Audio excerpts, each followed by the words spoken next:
foro de arbitraje en materia de inversiones que nos va a llevar 2 días, el día de hoy completo y el día de mañana hasta las 3 de la tarde aproximadamente. En primer lugar, quisiera agradecer al Instituto de Investigaciones Jurídicas, sobre todo al doctor Héctor Fixfierro, por su disponibilidad, porque siempre estuvo muy amable y abierto a la posibilidad de realizar este foro y hacerlo posible. Quisiera agradecer a la Secretaría Académica por también igualmente el apoyo que nos ha prestado, especialmente a Sandra, no sé si ande por acá, pero le quería agradecer la paciencia que ha tenido conmigo en toda esta preparación del evento, al doctor Juan Vega por acompañarnos en la inauguración de este evento. Quisiera agradecer al licenciado Gustavo Aceves porque ha sido fundamental en este evento, en este foro, porque siempre que le he llamado, por lo menos siempre ha tenido una sonrisa y eso es lo que me ha motivado para poder continuar en este trabajo del foro. Igualmente quisiera agradecer a todos los ponentes que van a estar en este foro los 2 días, especialmente quienes vienen de fuera, al profesor Roberto Oliva de la Cotera y al profesor Enrique Fernández Maciá, al que el pobre, después de todo un viaje desde España, pues lo ando explotando y recorriendo distintos sitios para que podamos hacer uso de sus conocimientos, y le quiero agradecer muy especialmente por haber aceptado a venir y dejar la familia allá en Albacete. Muchísimas gracias. Y quisiera agradecer igualmente a todos los que nos acompañan, los que han hecho el esfuerzo por venir hasta acá. Veo caras muy conocidas de alumnos pasados y de alumnos presentes que tengo. Igualmente agradecerles el que hayan venido. Y bueno, pues muchísimas gracias por acompañarnos en este evento. Espero que sea de utilidad y que podamos sacar grandes experiencias y conocimientos, tanto de árbitros que nos van a acompañar, como de abogados, como de académicos que nos están acompañando para dar un panorama general a este foro de arbitraje. Sin más, porque los tiempos están muy ajustados, paso la palabra al doctor Gerfribos. Muchísimas gracias. Quiero reiterar las gracias al Instituto de Investigaciones Jurídicas, en particular al doctor Héctor Fixfierro, la doctora Rodríguez Jiménez. Cuando la conocí antes de Pascuas, desde el primer momento estuve entusiasmado a hacer algo y realizar esta idea del foro, que no solamente es el seminario del día de hoy, sino lo que queremos crear es un grupo pequeño pero muy fino de personas que tienen interés en este tema, que les gusta recibir noticias sobre los últimos casos, reunirse, no sé, cada 3 meses para invitar un ponente de alto nivel y también para trabajar en una publicación. Una idea del seminario de hoy es que en unos meses tengamos un libro o el primer tomo de una revista donde hay por escrito lo que se va a tratar hoy.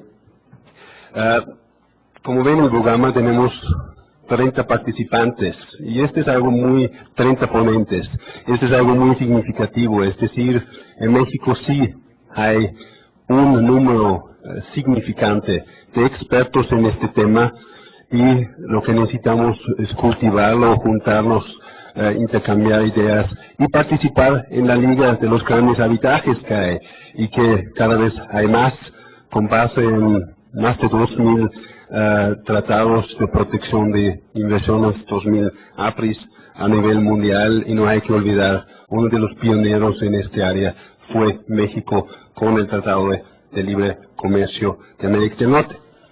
No quiero quitarles más tiempo, salvo retirar el día de hoy en la noche a las 8:30 hay un cóctel que estamos patrocinando en el club de golf Bosque Real. Yo sé que es lejos de aquí, pero aparentemente hay un camino por los puentes a Santa Fe. Allá se toma la carretera dirección Toluca, saliendo por la salida Huixquilucan. Ahí ya está la ciudad de Bosque Real. 8:30 en la noche. Están todos cordialmente invitados para que nos juntamos en forma social un poco, intercambiamos impresiones sobre la conferencia. Gracias. Paso la palabra al secretario académico del Instituto, el doctor Juan Vega Gómez. Muchas gracias al doctor Vos. En nombre del doctor Héctor Fixfierro, director del Instituto, lo que a mí me corresponde es darle la más cordial bienvenida a todos Sobre todo también felicitar a los coordinadores del evento, a la doctora Sonia Rodríguez Jiménez y al doctor Herfried Voss por su entusiasta organización en este tema y en este foro de arbitraje en materia de inversión.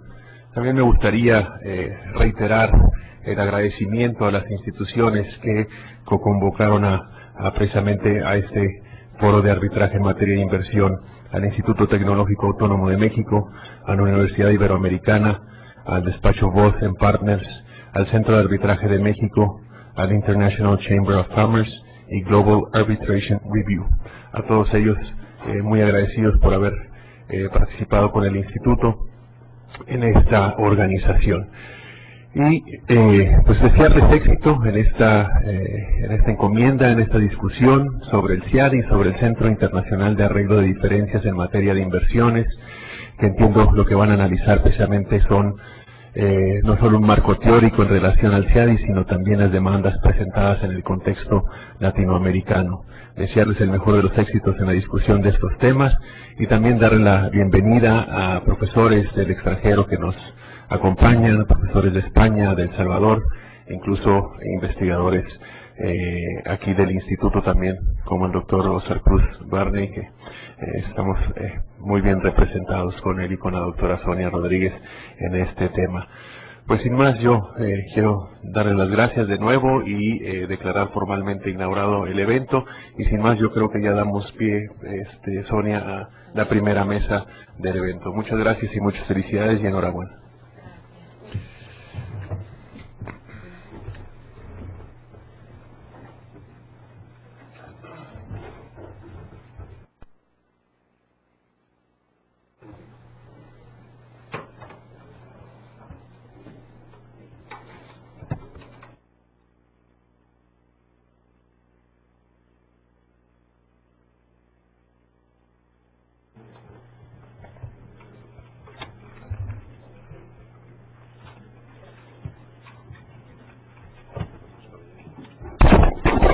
Ignacio, ¿podrías colocarlo, por favor?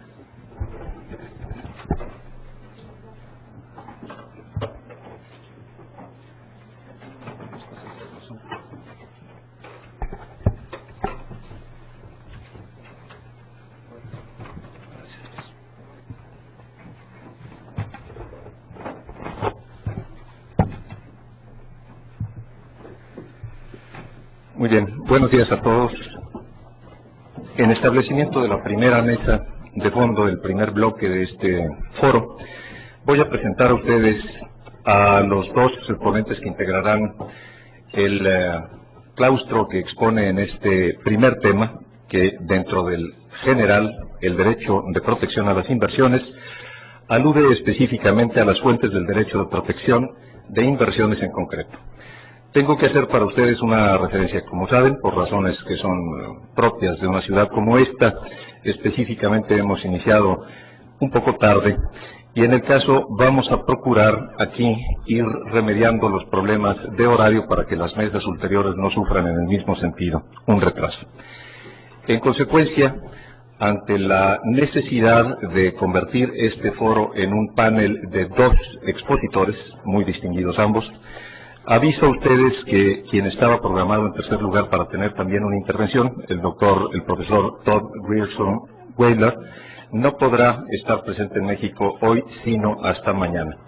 En consecuencia, para efectos de hablar de las fuentes del derecho a protección de las inversiones, aludiendo propiamente a temáticas que tienen que ver con el derecho convencional y los laudos arbitrales como tales, el derecho internacional consuetudinario, y en su caso las problemáticas que se suscitan en relación con la necesidad de un balance entre los derechos del inversionista y del Estado anfitrión, presento a ustedes a mis compañeros, quienes expondrán en el siguiente orden. Primero, el doctor Ignacio Suárez Anzorena, respecto de quien haré una brevísima intervención presentatoria. Querría decirles, en tanto que el tiempo es un tirano y materialmente habrían muchos temas que abordar en relación con esto, específicamente me abstendré de hacer preguntas que en su caso vi en esta intervención, esta mesa, como si fuese un panel de discusión, para dejar que los ponentes utilicen libremente su tiempo.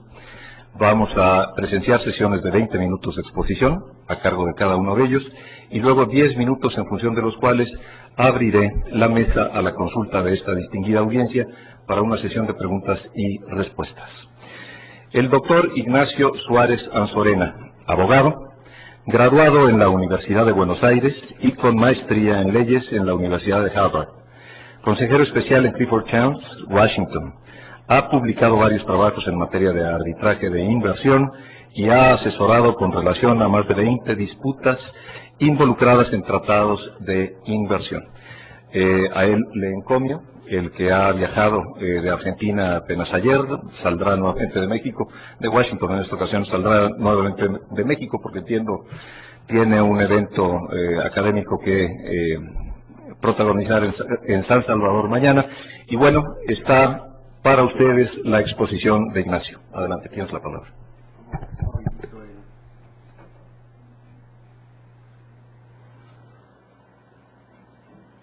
Ayuda técnica.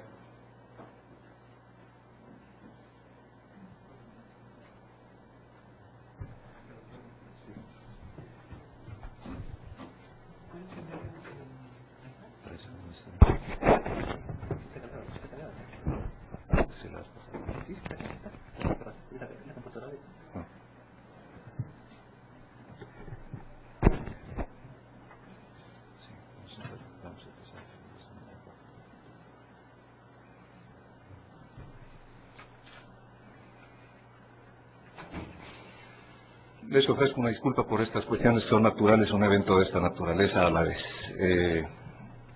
Dependemos ya en la vida moderna de las circunstancias cibernéticas y bueno,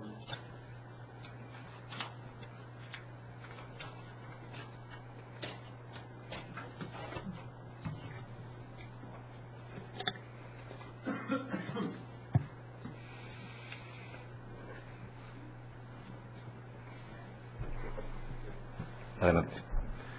Bueno, muy buenos días. Es siempre un gusto para mí estar acá en México. Tengo excelentes amigos y tengo un gran respeto por lo que es la tradición mexicana en materia de arbitraje internacional. México le ha dado a esta disciplina un sinnúmero de colegas que han levantado la presencia de Latinoamérica en este campo. México es una de las jurisdicciones más amigables al arbitraje y, como comentaban antes, México es un poco el pionero en este campo del derecho en materia de originalidad y en materia de número de casos desde la entrada en vigor del NAFTA en el año 95. Mi presentación va a ser un poco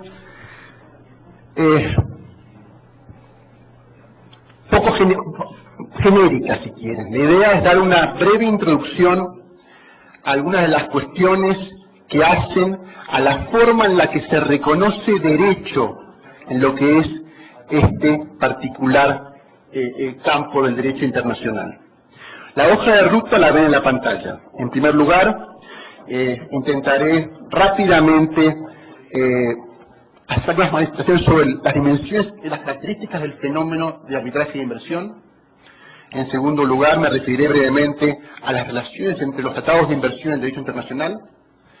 En tercer lugar, me referiré a cómo o qué tipo de fuentes están inspirando las decisiones que mes a mes vemos hacen públicas en este campo del derecho. Y finalmente me referiré muy brevemente, porque sé que el tema será tratado mañana por el profesor Weiler, a las tácticas en materia de precedentes. Es decir, cómo los tribunales usan la jurisprudencia de otros tribunales a los fines de reconocer y aplicar normas jurídicas en un caso concreto. Como comentaba Herfield, el campo del derecho que motiva esta conferencia es un campo que ha sufrido un crecimiento exponencial en los últimos 40 años. Desde el primer tratado de inversión en el año 59 entre Pakistán y Alemania, el número de tratados de inversión ha crecido notoriamente, especialmente a partir de la década del 90. A la fecha, hay aproximadamente 2.500 tratados de inversión en vigor.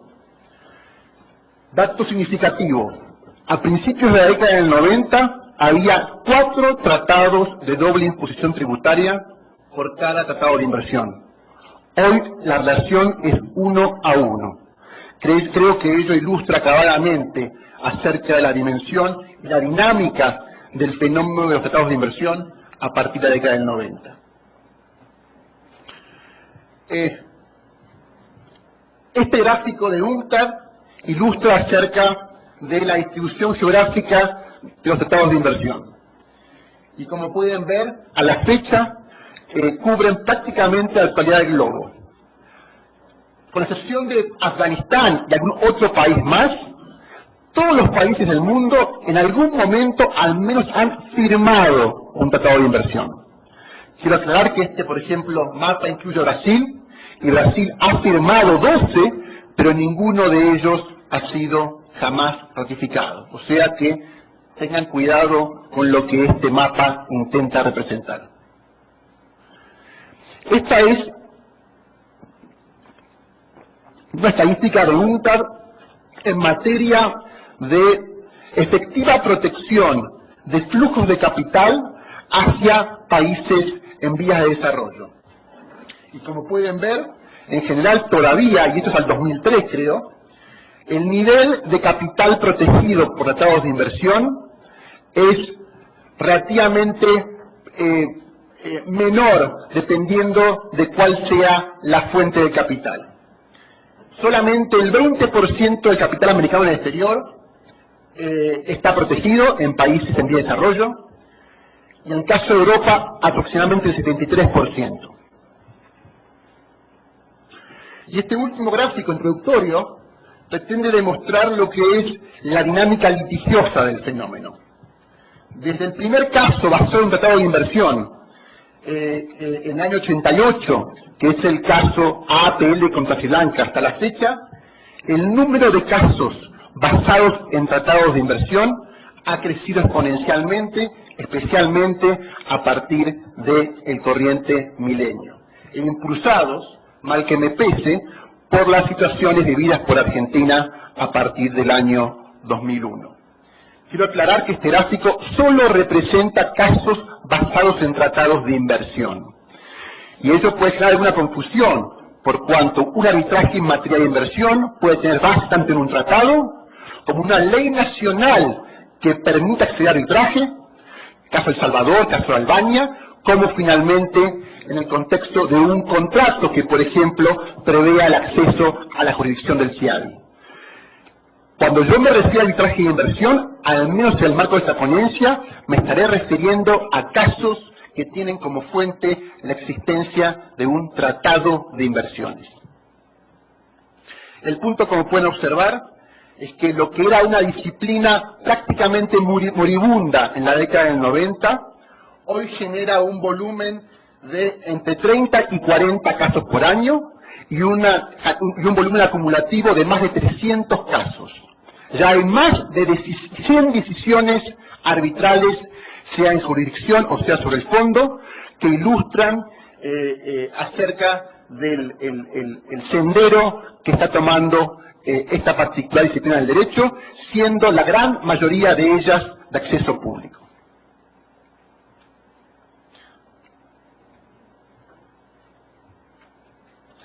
Algunas características básicas.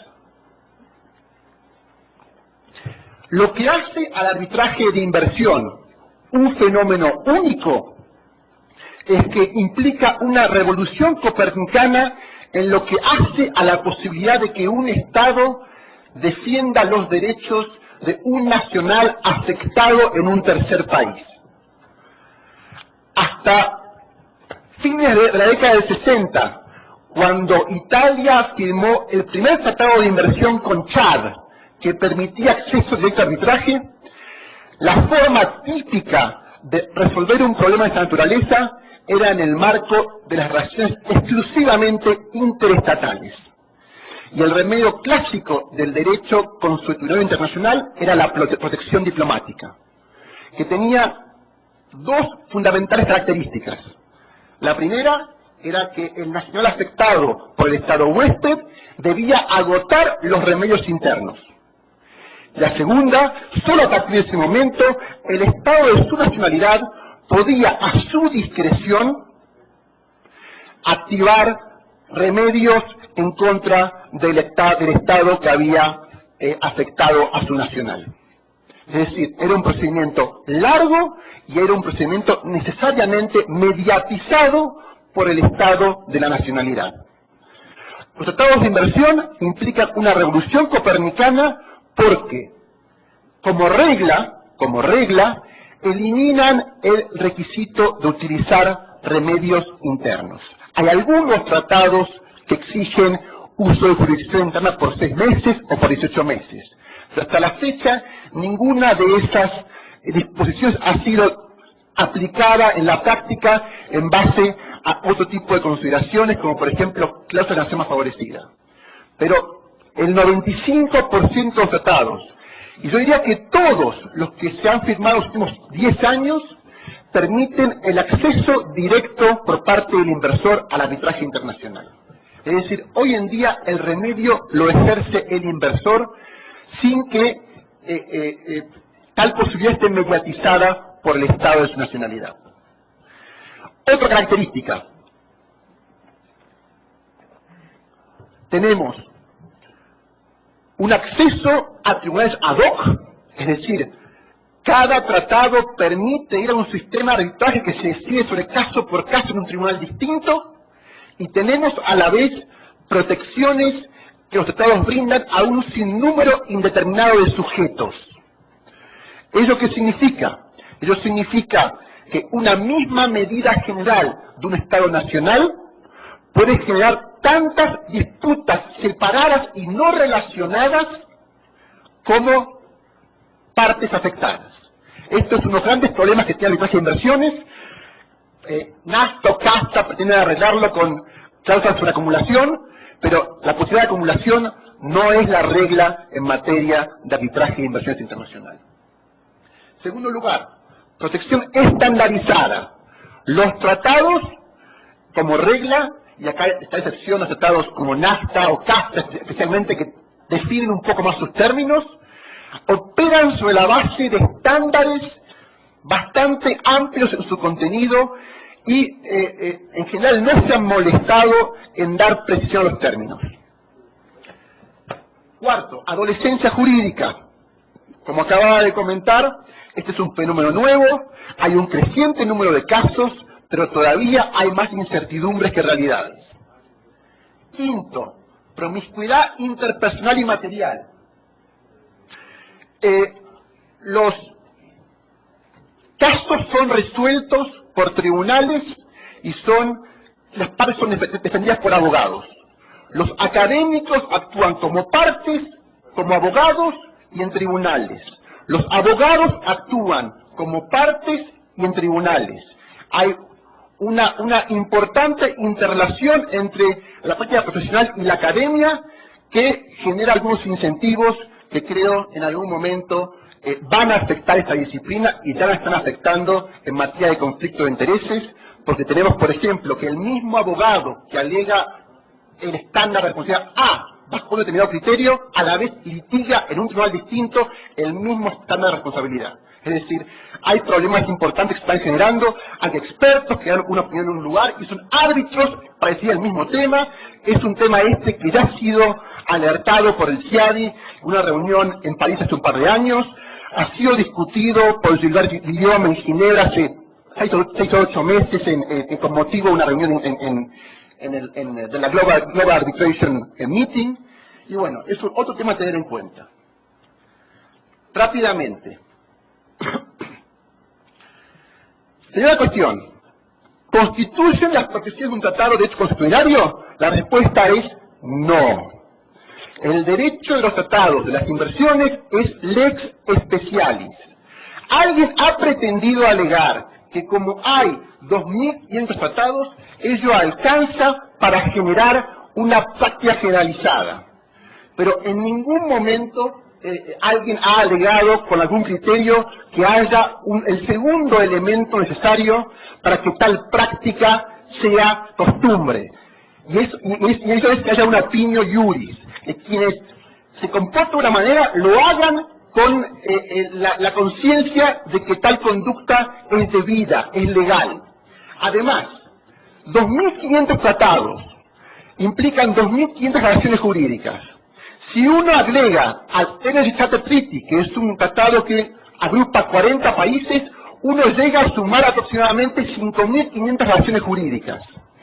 Para que todo el mundo esté cubierto, hacen falta aproximadamente 25.000 relaciones jurídicas.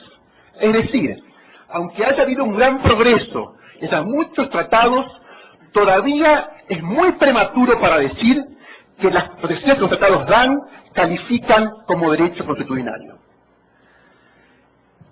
Otro tema importante. ¿Cómo opera el derecho consuetudinario en el marco de esos tratados? Opera en general en dos niveles. El primer nivel, opera en tanto marco para la operación de los tratados. Opera con relación a los países que no son parte de la Convención de Viena, regulando lo que es las relaciones subjetivas que se generan a partir del vínculo convencional. Ustedes saben que la Convención de Viena está en vigor en muchos países y regula derechos tratados, pero hay muchos países que no la han firmado. Para esos países, la Convención de Viena significa derecho consuetudinario y desde ese punto de vista son el marco de operación de los tratados de inversión.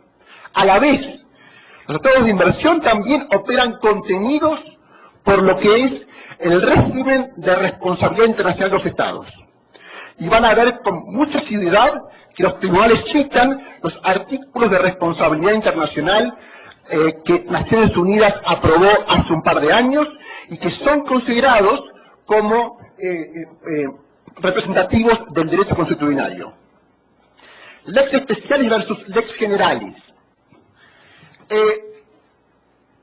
Muy rápidamente, acá ha habido un par de confusiones que son importantes rectificar. Hay un caso que se llama CMS contra Argentina, en el que justamente este fue uno de los nudos de la disputa. El tratado entre Argentina y Estados Unidos tiene cláusulas sobre emergencia. Tiene dos cláusulas sobre emergencia. Una que la regula en general y otra que la regula en situaciones de distress. El tribunal aplicó, para interpretar esas cláusulas, el estado de necesidad de los artículos de responsabilidad internacional de Naciones Unidas. Es decir, aplicó una fuente de derecho consuetudinario para darle contenido a una fuente convencional particularmente negociada. Con toda razón, el Tribunal de Nulidad criticó duramente ese tipo de razonamiento. Prima la lex specialis. El derecho consuetudinario solo opera en default. Cuando hay acuerdo de partes, primero está el acuerdo de partes, salvo violación del orden público internacional o del jus cogens. ¿A quién pertenecen los derechos? Muy rápidamente. Acá hay tratados que, como ustedes bien saben, como el NAFTA, que permite interpretaciones. El carácter vinculante y la operatoriedad de esas interpretaciones ha generado muchas disputas. Por razones de celeridad, les sugiero que lean Pope and Talbot contra Canadá. ¿Qué fuentes han inspirado hasta ahora las decisiones de los tribunales arbitrales que, sean en CIARI o sean en UNCITRAL, han decidido casos bajo tratados de inversión? Primera, los precedentes de las comisiones de reclamos históricos, venezolana alemana, venezolana americana, americana mexicana, son normalmente citados en muchos casos en materia de inversión. Por ejemplo, casos como Woodruff o como North American Dredging, que son casos que distinguen o que hacen el test entre distinción entre reclamo contractual y reclamo bajo tratado, son casos que vienen de las comisiones de reclamos y son hoy en día letra común en casos en materia de inversión. Precedentes de la Corte Internacional de Justicia y de la antigua Corte Permanente. Bueno, en materia de compensación, por ejemplo, Chorson, compensación integral, es un criterio que viene de esa fuente y que es el criterio de día de aplicación. Desde otro punto de vista, remedios no pecuniarios, que hasta ahora han sido decididos en 2 tribunales, también han sido basados en específica jurisprudencia contra la Nación de Justicia. Otro caso más. El test de admisibilidad de reclamo sobre la base de enunciación prima facie del elemento de responsabilidad o no, que es el denominado control prima facie, también viene de la jurisprudencia de la Corte Internacional de Justicia. Precedentes tribunales Irán-US. Esta es otra fuente importantísima de la que hayan nutrido los casos en materia de inversión. Sobre todo en materia de expropiación. Los elementos tipificatorios de la expropiación, que es la sustancialidad y la no efimeridad, o el carácter no efímero, son elementos que vienen claramente de la jurisprudencia de los Irán-US y que, por ejemplo, decisiones como Tippett-Canavage, uno las ve que hacen 2 de cada 3 decisiones. Precedentes de la OMC. La posibilidad de que haya amicus curiae, es decir, que partes accedan al arbitraje y presenten sus argumentos, tiene directa inspiración en la práctica de la OMC. Y cuestiones como, por ejemplo, trato nacional, también ha sido decisivamente influenciada por las prácticas de los tribunales de la OMC. Y finalmente, precedentes de los tribunales de inversión. Este gráfico pretende ilustrar, y yo elegí 10 decisiones al azar. La primera es la primera después del 88, y después elegí una hasta el 2005, y las elegí cada 1 o 2 años. Y como pueden ver, la cita de precedentes es profusa. Y en general uno podría decir que cada vez es más profusa. Y se citan casos, 2 tribunales facultados de inversión, se citan Corte Internacional de Justicia, se cita tribunales de reclamación, en fin.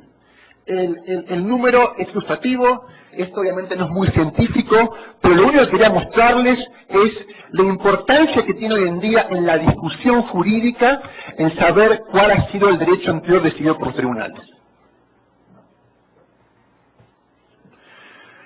Unas palabras para cerrar. ¿Cuál es la gran tensión inherente a el uso del precedente en este tipo de casos? La tensión inherente es que los tribunales en materia de inversión operan sobre una base ad hoc, es decir, cada tribunal es especialmente designado para decidir un caso concreto. Si yo lo elijo a Herbert Voss para que sea árbitro en un caso, yo lo elijo para que él decida lo que a él le parece. Si yo quisiera que él adoptara la decisión de un tribunal hace 5 años, hubiera puesto al árbitro de ese tribunal. Ahora, sin perjuicio de eso, hasta ahora los tribunales han sido claros en el sentido de que no hay un sistema de precedentes estilo anglosajón, de que cada tribunal es independiente, pero de que hay mérito en tener en cuenta las decisiones anteriores y tratar de discutirlas para generar consensos. Tenemos creaciones jurisprudenciales.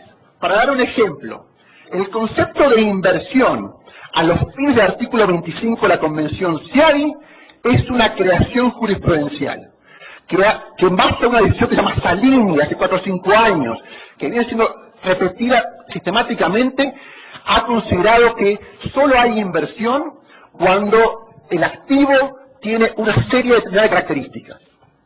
Decidiendo otros casos, acá hay un problema. Hay tribunales que no solamente quieren decir su propio caso, sino otros casos que no tienen frente a sí. Caso famoso Maffesini contra Reino de España. El tribunal tiene una pregunta muy simple. Bajo esta terminología, ¿uno puede traer o no traer las clausos en materia de solución de controversia? ¿Sí o no? El tribunal se manda 5 páginas en el medio que no tienen nada que ver con la respuesta y genera una confusión que todavía no se ha podido resolver. Es decir, en el common law, cuando un árbitro actúa, cuando un juez actúa, resuelve el caso y no se dedica a hablar de la vida y del amor. Suena bien, ¿no? Bueno, este es otro problema que uno ve en tratados en materia de inversión. Y me estoy refiriendo, por ejemplo, al caso MTD contra México y a la definición de trato injusto y equitativo en MTD contra México. Una definición que, aunque suene muy lindo y sea una gran aspiración de de juridicidad, en realidad hace que Dinamarca y Nueva Zelanda sean responsables todos los días. Pero ese suena bien, ha sido tomado por muchos otros tribunales, y ahora el suena bien ha implicado llevar el estado de responsabilidad a niveles que yo creo que nunca los estados sospecharon. Cherry picking, estoy cerrando. Los árbitros que deciden estos casos son árbitros del common law y árbitros del civil law. Y lo que uno ve muy seguido es que el presente no se usa, sino que se manipula. Los tribunales suelen elegir el caso que les conviene e ignorar lo que no les conviene. Este es un tema también que llama la atención y que simplemente lo pongo a su consideración. Y finalmente, el jefe soy yo, o a quién le importan los tratados. Esta frase mía la motiva fundamentalmente un párrafo de un caso que se llama Plama contra Bulgaria y una decisión reciente en un caso que se llama Deje contra Argentina. El tratado tiene un periodo de 18 meses antes del cual no se puede ir a jurisdicción internacional.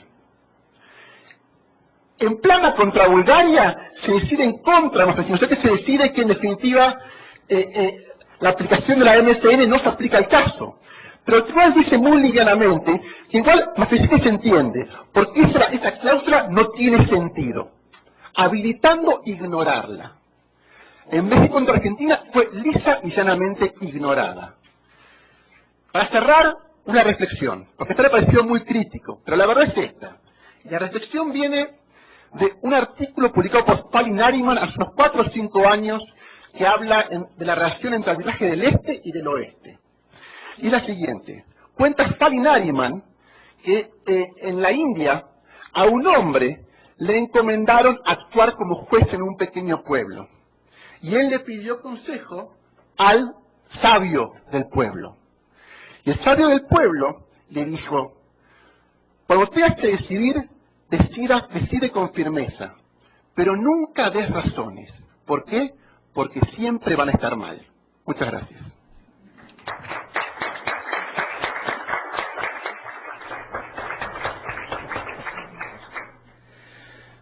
Gracias. Agradezco mucho a Ignacio su intervención y ahora inmediatamente pasamos a que la palabra la use Oscar, el doctor Oscar Cruz Barney, originario de Chihuahua. Chihuahua, para quienes nos están viendo por internet, es un estado norteño, precioso, de la República Mexicana. Es doctor en Derecho con mención honorífica por la Egregia Universidad Panamericana, licenciado en Derecho con mención honorífica por la Universidad Iberoamericana. Es socio de la firma Cruz Abogados Sociedad Civil, investigador del Instituto de Investigaciones Jurídicas de la UNAM, presidente electo del Ilustre y Nacional Colegio de Abogados de México, Asociación Civil, panelista del capítulo 19 del Tratado de Libre Comercio de América del Norte en materia de antidumping, árbitro de la Cámara Internacional de Comercio de París, vicepresidente de la Comisión de Comercio Exterior de la Confederación de Cámaras Industriales de la República Mexicana, académico de número, con el sitial número 36, precisamente, de la Academia Mexicana de Jurisprudencia y Legislación. Podría seguir relatando para ustedes características curriculares de Oscar, pero sin más preámbulo, le cedo la palabra. Muchas gracias. Es un gusto estar aquí con ustedes y compartir la mesa con Ignacio Suárez y con mi querido amigo Jesús Serrano de la Vega. Muchas gracias a Sonia Rodríguez y a Gertrude Voss por la invitación a participar en estas mesas, y desde luego al Instituto de Investigaciones Jurídicas de la UNAM, mi casa, y a las instituciones participantes en esta organización. Yo voy a platicar un poco sobre la política en materia de inversiones extranjeras que ha tenido nuestro país, los claroscuros que ha habido entre la relación del Estado soberano y las inversiones extranjeras, y un poco hacia dónde va, hacer algunas reflexiones sobre a dónde vamos a llegar con esta materia. La política de inversiones extranjeras se enmarca dentro de la política económica general que fijan los gobiernos nacionales en razón a sus intereses al interés público, las circunstancias económicas, sociales, políticas, etc. Un punto de partida en el estudio de la inversión extranjera es, sin duda, el proceso de globalización o mundialización. La regulación de la inversión extranjera directa, pues ha dejado de ser materia exclusiva de las legislaciones nacionales, eso es bastante claro, para ocupar un espacio muy importante en su tratamiento por las convenciones internacionales. Ya Ignacio Gómez Palacio señala que no se puede ser experto en materia de inversión extranjera si solamente se conoce la regulación nacional. Y es claro, pues, que el peso de los factores externos en la determinación de la política sobre inversiones pues, ha cambiado sustancialmente en los últimos años, y en el caso de México particularmente a partir de la entrada en vigor del TLCAN, ¿no? El Tratado de Libre Comercio de América del Norte, que ya se señalaba. Señalaba Jaime Álvarez Soberanis, que en paz descanse, en la Universidad Iberoamericana en 1992, que el sistema económico internacional constituye una limitación y una oportunidad, especialmente para los países en desarrollo, porque respecto a ellos, dada su debilidad estructural, lo externo necesariamente tiene una mayor influencia. ¿Qué ha pasado con la inversión extranjera en México, con su regulación y con la relación pues con los inversionistas extranjeros?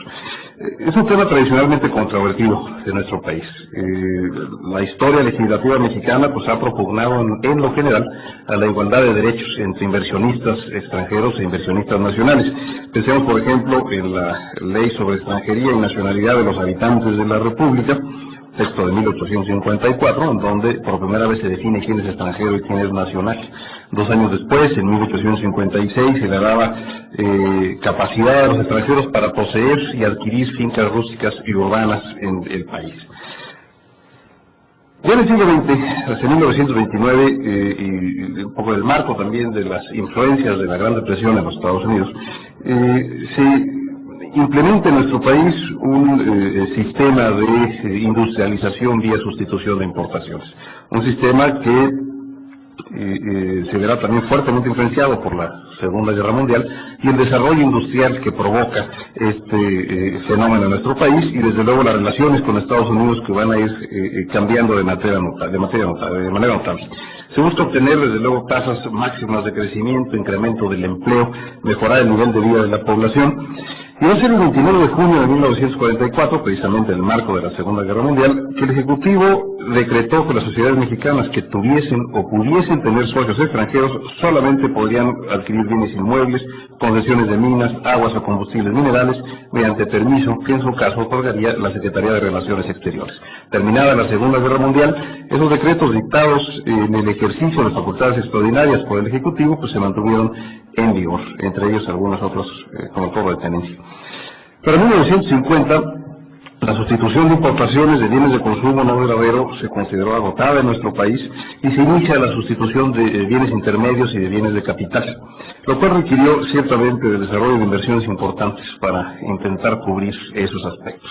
La protección otorgada se basó en el tipo de cambio, altas tasas para los derechos de importación, etcétera, por lo cual eliminamos de manera muy eficiente la competencia externa y entramos pues a procesos de producción en muchos casos ineficientes y que impidió la penetración de los productos mexicanos en el mercado de exportación. La imposibilidad de acceder a estos recursos del exterior a través de las exportaciones, pues bueno, obligó al país a recurrir cada vez más al financiamiento externo y a colocarnos negativamente pues en la balanza de pagos. En materia de inversiones, hacia 1967, las medidas adoptadas por México en materia de inversión extranjera eran las más restrictivas, sobre todo comparadas con cualquier otro país latinoamericano. La política mexicana en materia de inversión extranjera establecía que desde luego los campos básicos de la economía nacional estaban reservados al Estado. Solamente los nacionales podían invertir en el sector agrícola y actuar como intermediarios financieros. En los demás sectores se exigía la participación mayoritaria del capital nacional. En los otros campos se podía intervenir por el capital extranjero siempre y cuando se sujetasen a las disposiciones que regían la inversión, a la inversión nacional. Y revestían desde luego especial interés para el país aquellas inversiones que se refiriesen a nuevas tecnologías y fuentes de empleo. En ese sentido sostenía Rioncek, en un texto muy conocido sobre la inversión extranjera y la soberanía en México, que en los últimos 5 años, este es un texto que se publicó en 1967, es decir, de 62 a 67, pese a todo, México había sido el más grande receptor neto de inversión extranjera privada en la región. Y esto lo lleva a 1973, en donde se publica la Ley para promover la inversión mexicana y regular la inversión extranjera, se modifica 6 años después la Constitución para darle facultades al Congreso en materia de regulación de inversiones extranjeras, y se busca, pues, con esta ley y su título promover la inversión mexicana y regular esa inversión extranjera. Se criticaba mucho la ley de 73, pues le daba facultades discrecionales excesivas a la autoridad que pues podía tomar decisiones de gran trascendencia en materia de inversión extranjera.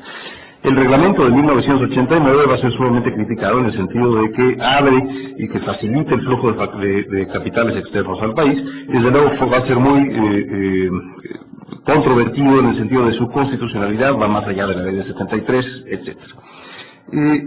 Justo en ese año, 1989, México ya era parte del GATT desde 1986, se había liberalizado el comercio de manera ciertamente notable, de 8.080 fracciones arancelarias prevalecientes en 82 que tenían permiso de importación, para 1989 solamente 202 fracciones arancelarias requerían permiso de importación. Cuando nos habla del cambio en términos de la competencia interna y de las necesidades impuestas, pues, a la producción nacional en esos años. La adhesión de México al GATT, pese a todo, no produce las inversiones extranjeras esperadas, al menos a largo plazo. Ha estado aunado a una serie de medidas proteccionistas estadounidenses frente a las exportaciones mexicanas a ese mercado. La apertura comercial va a buscar corregir una serie de distorsiones económicas que tenemos en el país derivados del sistema de sustitución de importaciones adoptado desde los años 40. Con la reforma económica y la apertura comercial, lo único que faltaba era precisamente afianzar el ingreso de inversiones extranjeras a nuestro país e institucionalizar, digamos, las relaciones económicas con el principal socio de los mexicanos, que eran precisamente los Estados Unidos. Y es en ese contexto que se decide negociar el Tratado de Libre Comercio de América del Norte. La necesidad de mantenerse en un plazo competitivo en la lucha, pues, para captar inversión extranjera directa y preservar además las áreas estratégicas, pues van a ser dos elementos esenciales en la negociación del Telecán. Si bien México va a mantener una serie de restricciones contenidas en el propio tratado a esa inversión extranjera en los sectores estratégicos reservados al Estado y actividades reservadas solamente a los mexicanos. En diciembre de 1993 se publica una nueva ley que regula las inversiones extranjeras, la Ley de Inversión Extranjera, cuya pura denominación pues nos indica claramente el cambio o el giro que va a dar el Estado mexicano en su relación con las inversiones extranjeras.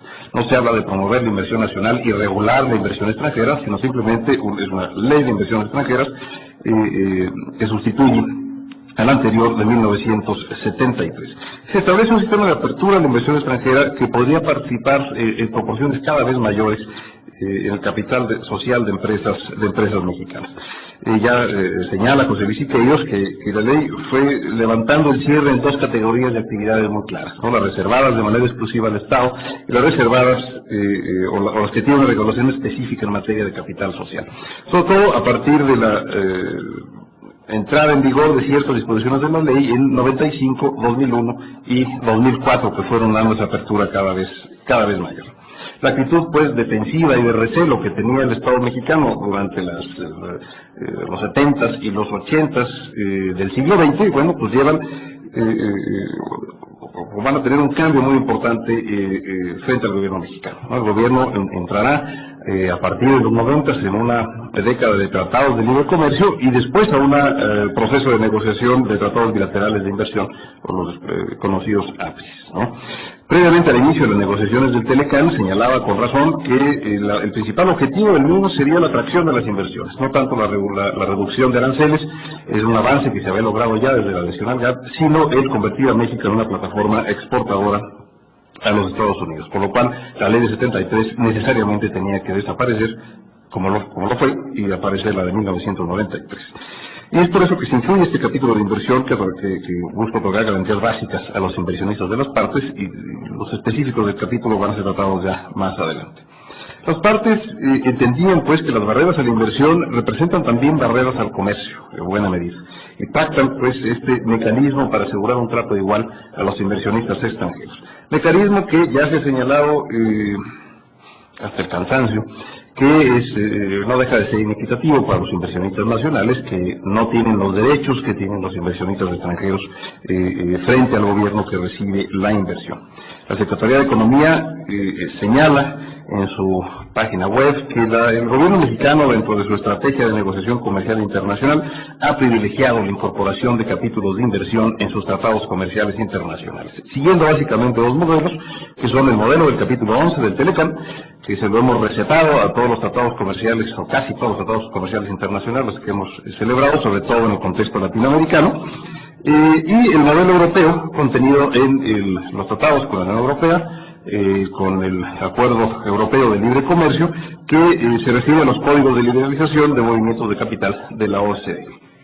Y esto va a tener consecuencias importantes, sobre todo en el ámbito latinoamericano, en lo que se refiere a la recepción jurídica.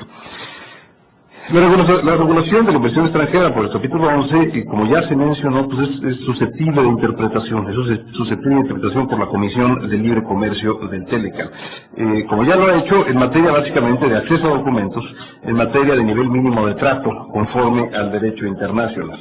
Los procedimientos del capítulo 11 de solución de controversia, los procedimientos arbitrales, se llevaron con una secrecía pues propia de un tribunal inquisitorial. Afortunadamente se ha dado un giro muy importante en materia de acceso a documentos, con el compromiso de publicar las resoluciones y los documentos presentados en Internet, y justamente el profesor Weiler, que vendrá el día de mañana, pues era el único en el mundo que tenía acceso a estas resoluciones, las publicaba en su página de Internet, ¿no? Pues había que acudir a la página de Todd Weiler para poder enterarse qué es lo que había en materia de inversiones extranjeras. Hay un compromiso para el gobierno mexicano a efecto de publicar esas resoluciones en su página de Internet. Si un día ustedes intentan buscar las resoluciones en la página de la Secretaría de Economía, pues se van a encontrar con serios problemas. Entonces es mejor entrar por la página estadounidense, que da paso a la versión en español de los documentos. Entonces remite a una página de la Secretaría de Economía, pero que solamente se puede acceder por la vía de la página estadounidense, no por la vía mexicana. Es cosa de llamar ahí a un ingeniero de sistemas que ayude a la Secretaría a poder dar acceso directo. Bueno, hay un ejemplo de recepción jurídica muy importante en materia de inversión extranjera, que es el caso de la expropiación. El artículo 11.10 del TELECAN establece una nueva forma de conceptualizar a la figura de la expropiación, tomada del derecho anglosajón y que fue recibida parcialmente por el derecho mexicano. Y por recepción me refiero a la recepción jurídica, es decir, a la adopción voluntaria de una institución jurídica extranjera, en donde el artículo en cuestión se refiere a la imposibilidad de las partes de expropiar directa o indirectamente una inversión de un inversionista de otra parte en su territorio, ni de adoptar medida alguna equivalente a la expropiación o nacionalización de esa inversión, salvo que sea por causa de utilidad pública, bases no discriminatorias, principio de legalidad, mediante indemnización. El tema aquí es estas medidas equivalentes a la expropiación. Es una figura que estaba fuera del derecho mexicano, que sigue estando fuera del derecho mexicano interno, pero que el Estado mexicano le ha recetado el llamado regulatory taking, tomado del artículo 11.10, pues se lo hemos recetado al resto de los tratados de libre comercio, sobre todo celebrados con los países latinoamericanos. Ha habido una recepción para efectos del derecho comercial internacional aplicado por México, en donde ciertamente hay aquí una limitación a los derechos del Estado en materia de expropiación, pues se incluyen estas medidas similares o equitativas o equiparables más bien a la expropiación. El caso Metal Class es un caso ejemplar en ese sentido. ¿Qué pasa con las limitaciones al ejercicio soberano de los Estados o a los derechos soberanos de los Estados en materia de inversión? ¿Y qué pasa en el caso de México? Es muy claro, es decir, las presiones ejercidas a nivel mundial por los grandes inversionistas que tienen el gran producto que ofrecer a los estados, que es precisamente la inversión, pues han llevado a que, y ya lo mencionó Ignacio Suárez, a que los conflictos derivados de inversiones extranjeras, que tradicionalmente se habían sometido a los procedimientos contemplados en las legislaciones nacionales, pues cada vez más se someten a mecanismos alternativos de solución de controversias y en particular al arbitraje. Lo mismo sucede con las soluciones legislativas nacionales que se han visto desplazadas por el derecho convencional, ¿no? Como afirma querido amigo Miguel Rábago Norbeques, ¿no? El retroceso del Estado causado por la globalización no solamente implica una cesión a ciertos actores internacionales, sino también a núcleos de población y a colectivos internacionales, ¿no?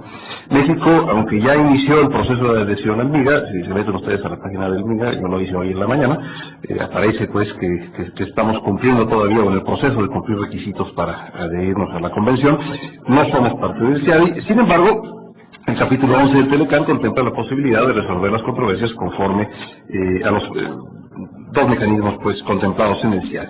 Y otra vez lo mismo se establece en el resto de tratados comerciales celebrados por México. Es decir, básicamente lo que hicimos fue tomar el capítulo 11 y repetirlo en el resto de los tratados, salvo en el caso de los europeos que no se dejaron, y el caso de Israel, que no hay un capítulo de inversión, y el caso de los japoneses, pues que tampoco. Los inversionistas extranjeros, gracias. En el caso del Telecán, han hecho un creciente uso del mecanismo contemplado en el capítulo 11, un uso sumamente exitoso, particularmente para oponerse a políticas de regulación, de las regulaciones nacionales, que en su perspectiva, bueno, pues han tenido efectos discriminatorios y negativos a sus inversiones. Ha habido una discusión en México muy interesante sobre si el arbitraje en materia de inversión vulnera o no la soberanía nacional, es decir, el hecho de haber pactado un mecanismo arbitral al cual se someta al Estado mexicano. Una de las explicaciones que se ha dado es que se trata pues de un acto de soberanía con el cual se pactó ese mecanismo de solución de controversias, por lo tanto, bueno, está dentro de las acciones soberanas del Estado. Hay que tener presente, sin embargo, que pues ese sometimiento a los mecanismos alternativos de solución de controversias que han hecho los Estados, y no solo México, sino los Estados en general, pues obedecen a una necesidad de obtener recursos que los Estados no pueden generar por sí mismos, y que, bueno, pues eso los hace renunciar a someter a sus propios órganos internos de solución de diferencias y esas disputas y someterse a mecanismos imparciales, si bien ya se señaló las perversiones que han ido generando esos mecanismos, y ya de entrada hay una aceptación por parte del Estado de que no se puede confiar en sus propios medios de solución de diferencias, ¿no? Porque decidirán muy posiblemente en favor del Estado. Esto ya hay de hecho, pues hay una limitación al ejercicio soberano. Por otra parte, es perfectamente factible que el Estado en un acto soberano vulnere o limite sus derechos soberanos en los compromisos pactados. Pensemos en los tratados de Bucareli, donde pues hay un ejemplo ahí muy claro. Sin embargo, es un tema que se sigue discutiendo. La recepción, en el caso del derecho comercial internacional aplicado por el Estado mexicano de los regulatory takings del derecho estadounidense, bueno, pues también limita los derechos del Estado en materia de toma de decisiones y de política económica interna, sin duda. Ahora, el otro lado de la moneda, es decir, el flujo de inversión extranjera en nuestro país ha ido creciendo, sobre todo a partir de la entrada en vigor del Telecán, de manera exponencial, de manera exitosísima, y eso es en buena medida gracias a ese capítulo 11. Ignacio Gómez Palacio hace una reflexión en ese sentido, diciendo, bueno, pues en tanto los tres países, en el caso del Telecán, han sido demandados por aproximadamente $3,000 millones, esto hacia el año 2006, los daños otorgados por los tribunales han sido de $35,5 millones, es decir, hay un claro beneficio a un costo ciertamente reducido.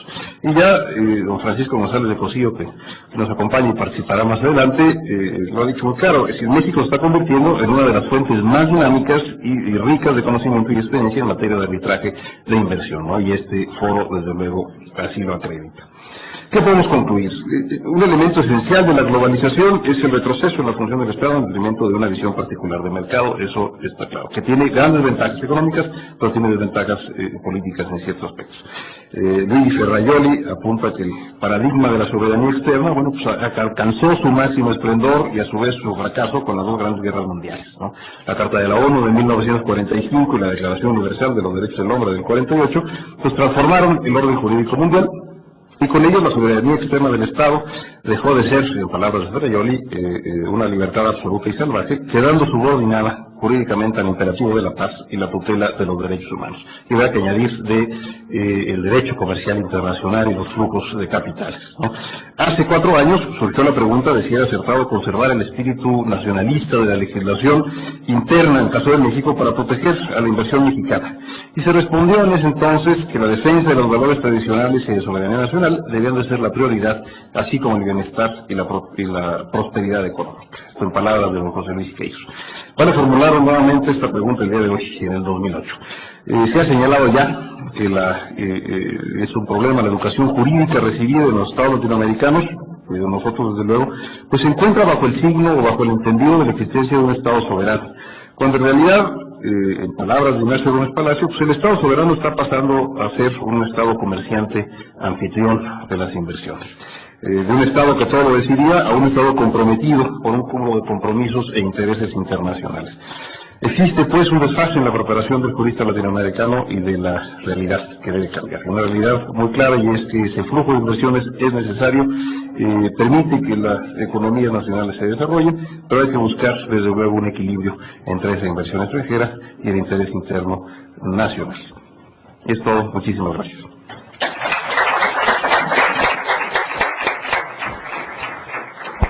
Bien, sin mayores preámbulos, me felicito francamente con los ponentes de haber acordado cuando preparábamos esta mesa que interviniesen así. Han suscitado una serie interesantísima de comentarios, he tomado una multitud de notas como para poder plantear dudas aquí mismo en el panel, pero no pienso que esto tenga sentido en la medida en la que la audiencia ha participado. Y sin mayores retrasos, pregunto a bocajarro a Ignacio, tu primera cuestión. Parece más bien una opinión, pero específicamente se puede preguntar también en ese sentido. Si se lograra una especialización y profesionalización, quien somete la pregunta, el licenciado Lamoglia, respecto al ejercicio exclusivo por parte de los árbitros, creando una jerarquía para los criterios o precedentes, y en tal caso una jerarquía estructural, ¿piensas que se solucionarían los problemas de conflicto de intereses y de la aplicación discrecional del precedente? A propósito de esta pregunta quisiera simplemente señalar, nos critican mucho, sobre todo los contadores, a los abogados por el peso del derecho. Este pequeño tabique tiene que ver solamente con una pequeñísima parte de normas internacionales, de tratados y de regulaciones que son operantes para dilucidar conflictos de inversión, una obra del profesor Crawford respecto a los artículos de la Comisión de Derecho Internacional de la ONU. En fin, es un tema francamente arduo el de referirse a las fuentes propiamente legisladas cuanto a las de los precedentes, como los ponentes han expresado, y en ese marco, insisto, Ignacio, en preguntarte, ¿piensas que con esa jerarquización y profesionalización se solucionarían los problemas de conflicto de intereses y la aplicación discrecional del precedente? La verdad que no estoy seguro. Creo que cuando hablamos de precedente hay que hablar a dos niveles. Por un lado, precedente en la cuestión de la consistencia o de expectativas que se generan en futuros casos, y por otro lado el tema de precedente y los temas de promiscuidad a los que yo refería en materia de conflicto de interés.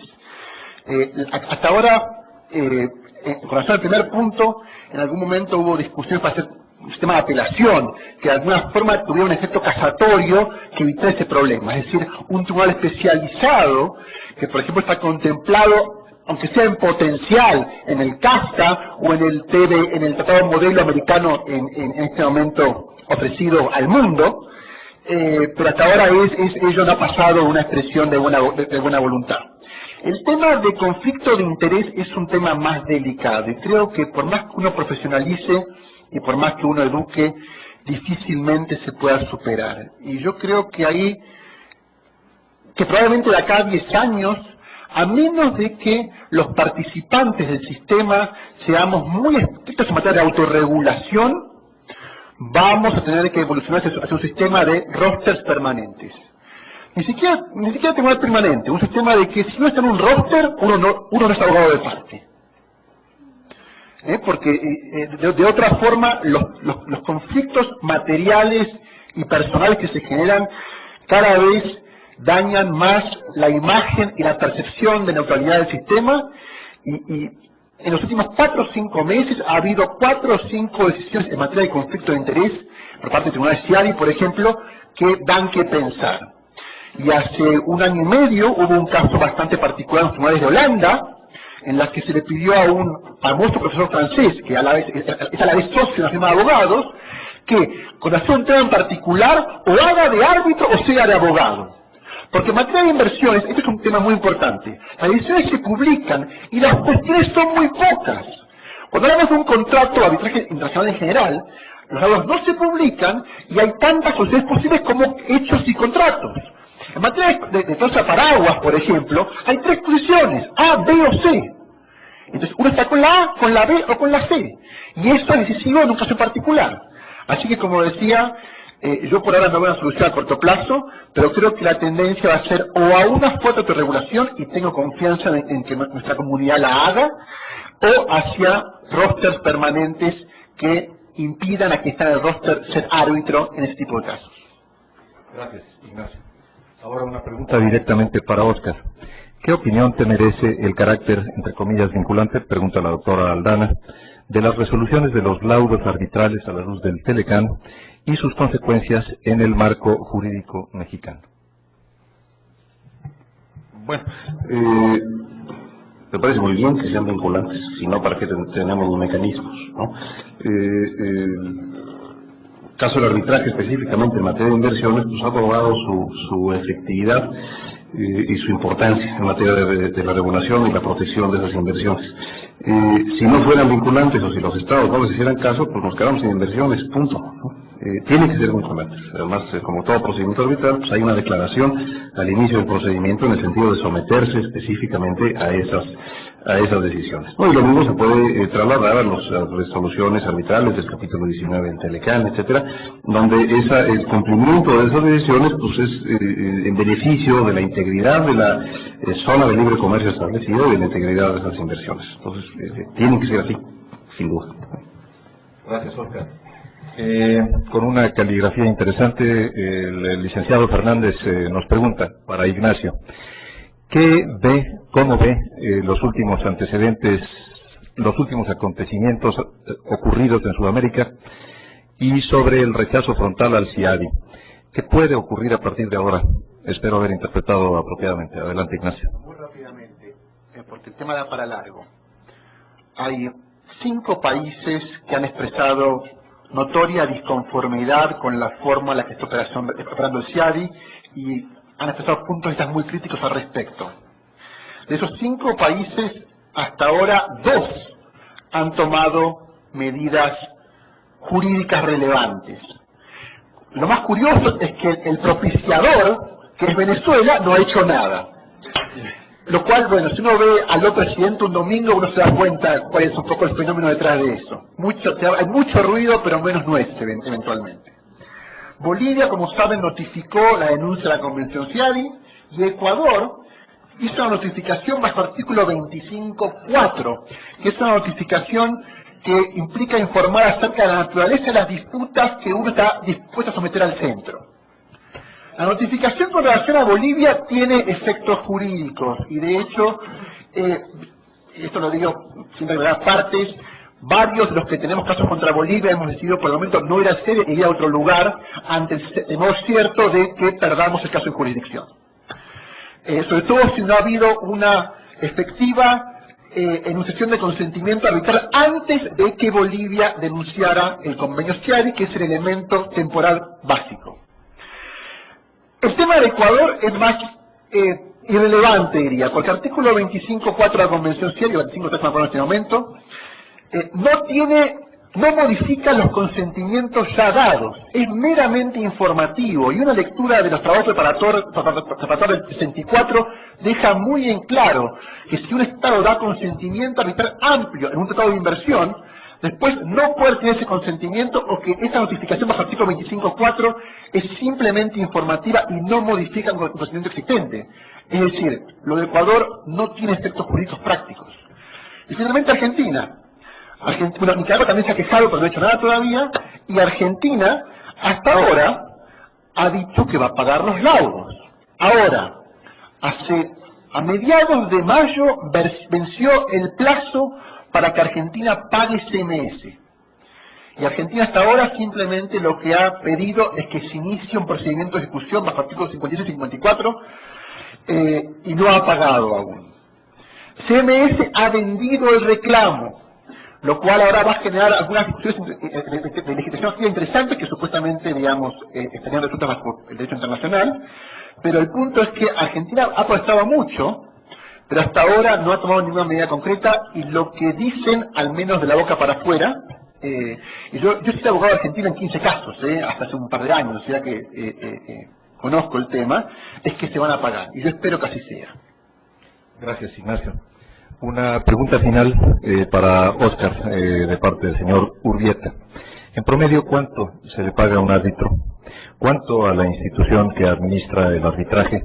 ¿Y por qué las pequeñas y medianas empresas no están teniendo acceso al arbitraje internacional? ¿Cuánto se le paga a un árbitro? Menos de lo que merece. ¿Cuánto se le paga a la institución arbitral? Más de lo que las partes quisieran. ¿Por qué las pequeñas y medianas empresas no han accedido al arbitraje internacional? Porque no quieren, pueden acceder. Si basta con pactar una cláusula arbitral, sometiéndose a o conforme al reglamento de una entidad administradora internacional, pensemos en la Cámara Internacional de Comercio de París, por ejemplo, para que tengan acceso al arbitraje. Es una cuestión ya de redacción. Desde luego no todas las materias son arbitrables, no todos los montos deben de ser enviados a arbitraje, evidentemente. Así el arbitraje funciona bajo ciertas características, no siempre, ¿no? Gracias, Óscar. Señoritas, señoras y señores, espero que esta mesa, con las interesantísimas y muy buenas intervenciones de mis colegas, haya sido de su agrado y de su utilidad. Gracias.